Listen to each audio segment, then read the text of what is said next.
Pengenalan. Lakuan tuturan merujuk kepada sesuatu yang diujarkan secara lisan maupun bertulis. Lakuan tuturan juga boleh didefinisikan sebagai hubungan dua hala antara penutur dan pendengar. Apabila penutur mengujarkan sesuatu, pendengar dapat memahami dan bertindak balas terhadap ujaran penutur. Dalam bidang pragmatik, perkara ini disebut sebagai speech act. Menurut Searles tahun 1969, lakuan bahasa merupakan perkataan atau ungkapan yang diujarkan oleh penutur untuk melambangkan perbuatan, sama ada mencadangkan, meluluskan, menyampaikan niat atau maklumat, dan lain-lain. Terdapat 5 kelompok lakuan tuturan yang terletak di bawah teori lakuan tuturan Searles, iaitu representatif atau assertive, directive, commissive, deklaratif, dan ekspresif. Seterusnya, metodologi kajian. Kajian ini menggunakan kaedah analisis kandungan teks dan pendekatan kualitatif. Pendekatan kaedah ini digunakan untuk menguraikan ciri-ciri tertentu.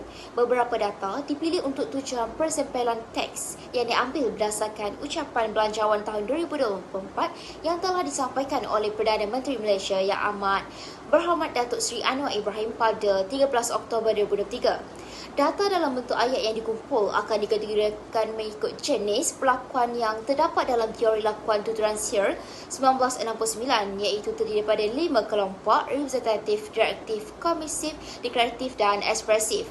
Selain itu, pendekatan kualitatif turut diterapkan dalam kaedah pengasihan data yang diperoleh melalui kaedah analisis kandungan teks yang telah disanakan. Seterusnya, hasil data dihuraikan menggunakan kaedah pragmatik. Data yang pertama ialah lakuan bahasa direktif. Menurut Maslida Yusuf dan Kari Harun 2015-161, lakuan direktif adalah menggambarkan keinginan dan harapan penutur agar penutur melakukan sesuatu. Contoh bentuk tindakan yang dilakukan oleh penutur ialah meminta, menasihati, melarang, mengarah, mendesak, mengesyorkan dan mencadangkan menurut Searle dalam list 1993, 164 hingga 165. Ini merupakan contoh lakuan bahasa direktif yang terdapat dalam teks ucapan belanjawan 2024. Jadual ini menunjukkan penggunaan kelas direktif mencadangkan dan mencadangkan merupakan subkategori lakuan bahasa direktif nasihat yang diklasifikasikan oleh Bush dan Harness 1979. Lakuan bahasa direktif nasihat membawa maksud memberi petunjuk baik dan peringatan kepada pendengar.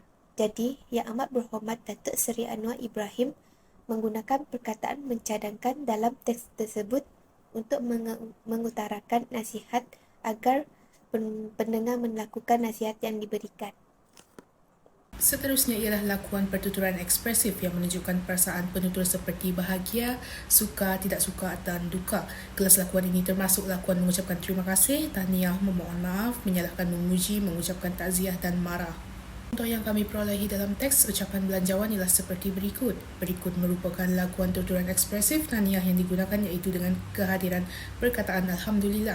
Kehadiran perkataan itu menggambarkan rasa bersyukur dan gembira atas pencapaian atau prestasi baik lawan tutur dalam sesuatu komunikasi. Perdana Menteri Malaysia menyatakan perasaan gembira dan bersyukur kerana ahli kabinet kerajaan berjaya menstabilkan trend semasa bekalan ayam dan telur, dan secara tidak langsung ia turut memberi emosi positif kepada yang menerimanya. Ucapan tersebut juga turut melibatkan kesantunan bahasa, iaitu gabungan daripada elemen budaya dan bahasa dalam mengucapkan tahniah.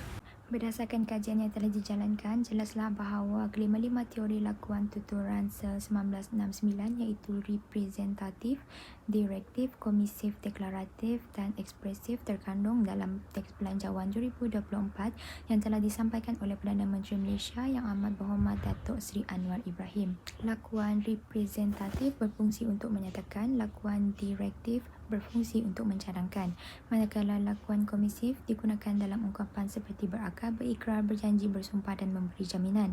Lakuan deklaratif digunakan untuk ujaran mengisytiharkan dan lakuan ekspresif berfungsi untuk mengucapkan terima kasih.